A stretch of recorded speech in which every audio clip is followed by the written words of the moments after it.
Shalom, ubuntu bw'Imana nanone ku buzima bwawe. Uyu munsi wa nyuma muri uyu mwaka Imana iguha umugisha kuri tariki ya 31 ukaba umunsi wa 365. Imana iguha umugisha we wabanye natwe, nimba ari ubwa mbere ukurikiye intambwe nshya cyangwa se waragiye ukurikirana intambwe nshya uyu mwaka wari umwaka wo kwambutswa n'Uwiteka. Turashimira Imana ko yambukije abantu benshi. Hari ibintu byinshi yatwambukije, hari ibintu byinshi Imana yavanye mu buzima bwa benshi. So turashimira Imana cyane kubw'urukundo rwayo n'ineza yayo, kandi yabanye natwe mu buryo budasanzwe. Hanyuma uyu munsi reka dusoze uyu mwaka, duhure ku itariki ya mbere, dutangire umwaka n'intego nshya. God bless you. Hanyuma turasozanya n'ubundi n'inyigisho twari turiho ku munsi w'ejo, tuvuga ku bijyanye n'akamaro k'amasengesho. Byari ibintu bine. Icya mbere twabonye ko hazamo icyo twita growth and transformation. Ibyo ngibyo twabisomye mu butumwa bwiza bwanditswe na Luka igice cy'Icyenda umurongo wa 29. Niho Bibiliya yatweretse uko Kristo arimo asenga, ishusho ye yahise ihinduka ukundi n'imyenda ye iba imyeru irarabagirana. Dusanga ko amasengesho azana ubwiza budasanzwe ku buzima bw'usenga. Hanyuma dusanga ko uko ubwiza bw'Imana buba bwinshi ku buzima bw'umuntu, number 1 nawe ubwe arazamuka, haba habayeho kuzamuka cyangwa se kuzamurwa mu ntera. Number 2 aba akomeje kugaragaza imimerere y'Imana. So umuntu ufite ubwiza bw'Imana ni ikimenyetso kigaragaza ko Imana igikora. So igihe cyose hari umuntu ushobora guhagarara nk'ikimenyetso cyangwa nk'urugero ntasubirwaho rugaragaza ko Imana ikiri gukora, ni ikimenyetso gishimangira presence y'ubwami bw'Imana mu bantu bariho muri ako kanya. Amen. Kabiri, twabonye ko gusenga cyangwa se amasengesho ari urubuga umuntu ashobora gutangiraho ibyifuzo ariko akanarwakiriraho amasezerano. Twabisomye igitabo cy'ubutumwa bwiza bwanditswe na Mariko igice cya 11 then umurongo wa 24. Bibiliya iravuga ngo nicyo gitumye mbabwira nti ibyo musaba byose mubishyizeho umutima, mwizere yuko mubihawe kandi muzabibona. Then believe it. Iyo dusenga turasaba. Niyo mpamvu kudasenga bigaragaza kuba Imana y'ubuzima bwawe cyangwa kugira indi soko uvanamo ibisubizo. So everyone among us are designed ku buryo uko byagenda kose agomba kwisanga akeneye ubufasha. Hari ubufasha buri normal and buri ordinary wavana kuba, and there is a kind of help you can never find until you seek God. Hari ubufasha utabona kugeza ushatse Imana. Bibiliya avuga ngo amahoro Kristo atanga atandukanye n'ay'isi itanga. So what does it mean? Ni ukuvuga ngo if that condition is specified, ni ikimenyetso kigaragaza ko bishoboka ko isi guha amahoro. Ariko above all things, above the peace word can give you, hari akandi kantu bukimisinga. Hanyuma uko kunyurwa, uko kuzuzwa kuva gusa mu gusaba.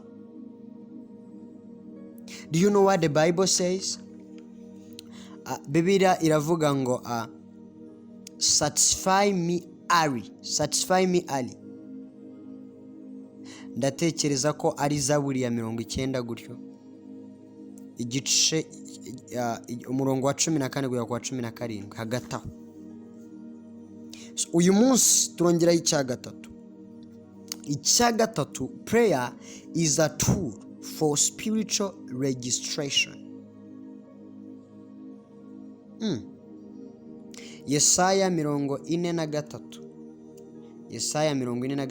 umurongo wa 26.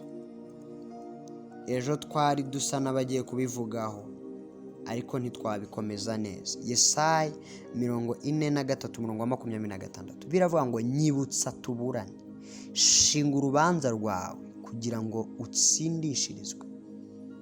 Do you see?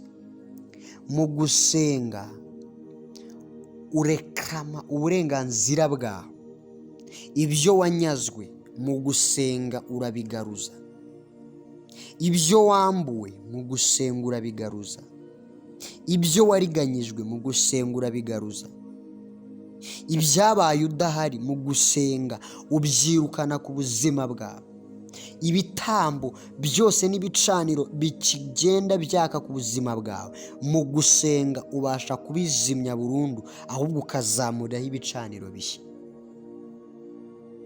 Icyakane, prayer is a prophetic for warfare and intercession. Mu gusenga tubasha kwakiramo ubuhanuzi no kurwana intambara z'umwuka, ariko tukabasha no kwinginga Imana, tukabasha gusenga. Nasoma Ezekiel 22 umurongo wa 30. Biravuga ngo kandi nashatse umuntu muri bo wasa n'inkiki ngo ahagarare imbere yanjye mu cyuho, ahagarariye igihugu kugira ngo ntakirimbura, ariko ntawe nabonye. Do you see? Iyo dufite umuntu w'imbaraga ushobora guhagarara akarwana intambara z'umwuka kandi akingingira abandi, uwo muntu ntaba asanzwe, aba afite imbaraga zidasanzwe z'amasengesho. Hanyuma ubuzima budafite uyu muhati wo kurwana intambara z'umwuka no kwingingira umurimo no kwingingira abandi, kwingingira igihugu kibuza abantu bakingingira kigwa nabi, umuryango ubuza abantu bawingingira urarangira. Niyo mpamvu urugo rudasenga ni rwo rugo rw'urunyantege nke cyane. Abantu bafitanye umubano batajya basengera niwo mubano uri mu kaga cyane. Minisiteri ukora iyo utayisengera ibiri mu kaga cyane. Ubuzima bwawe, ubuto bwawe, ubusore bwawe, ubukumi bwawe, nimba udashora mu kubusengera buri ahantu habi cyane. Ushobora kuzabyibuka wanatakaye ugeze kure cyane, ariko muri aka kanya kubw'ubuntu bw'Imana dusoza uyu mwaka, ikintu cyose cyariganyije ibitekerezo byawe kigatuma uba umunyantege nke mu gusenga, ndategetse ku buzima bwawe kirangirane n'iyi 23. Ikintu cyose cyagutsindagiye mu ntege nke nikive mu buzima bwawe, yaba icyafashe ibitekerezo byawe, yaba icyafashe amarangamutima yawe, icyo cyose cyabaye intandaro yo gucika intege no kugenda bigura intege mu bijyanye no gusenga no kwiriza ubusa, nikive mu buzima bwawe. Radasandadada brobodosh irazendekedesha rabadasha, nikirekura ubuzima bwawe. Utegekewe gukora imirimo idasanzwe y'Uwiteka, kandi ntabwo wayikora utaganira nawe. Ubuntu bw'Imana bwuzure ku buzima bwawe, nuzamuka uve ku rwego rumwe ugere ku rundi. Ide brobodosh antarade sakata brobodosh, imbaraga z'Uwiteka nizikuzamure, zikuvane mu ntege nke, zikwinjize mu mbaraga. Sharabada sharamusevedebesh kata parabo salamantebash.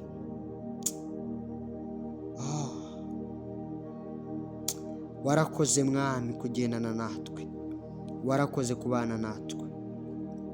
Nukuri nuduhekara ibidasanzwe kandi udutereke mu muteguro wawe muri 2024.